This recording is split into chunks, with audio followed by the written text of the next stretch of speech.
bước chân em vừa vào. Where are you going my love? Lại bỏ lại em một mình, all alone in the darkness. Yêu ngày xưa anh told me a fairy tale về một tình yêu so true, nhưng giờ chỉ là dĩ vãng. I'm just a shadow trong căn phòng vắng tanh, đâu đến nghẹt thở. Can't you feel my pain? Anh đã mang đi tất cả, everything that I own, chỉ còn lại nỗi buồn, a broken heart and an empty throne.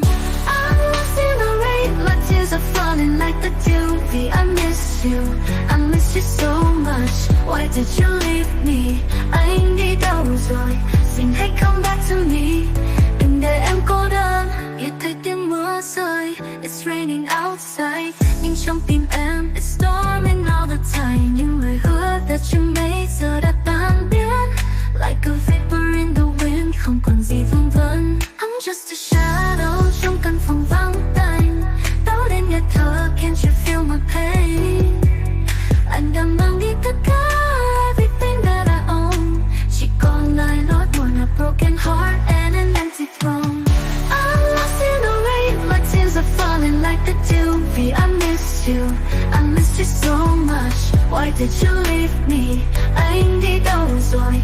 Xin hãy come back to me, đừng để em cô đơn. Biết tiếng mưa rơi, it's raining outside, nhưng trong tim em it's storming all the time. Những lời hứa đã chẳng mấy giờ đã tan biến, like a vapor in the wind, không còn gì vương vấn.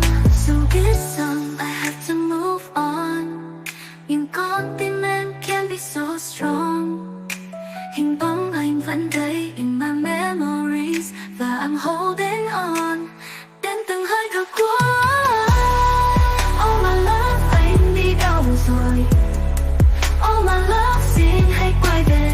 I'm still here waiting for you.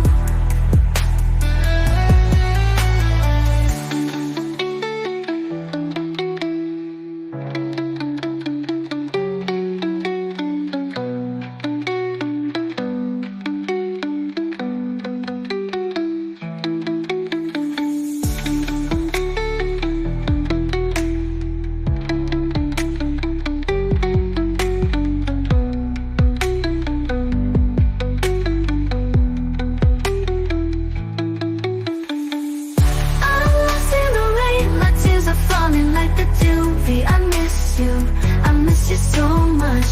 Why did you leave me? Anh đi đâu rồi? Xin hãy come back to me, đừng để em cô đơn.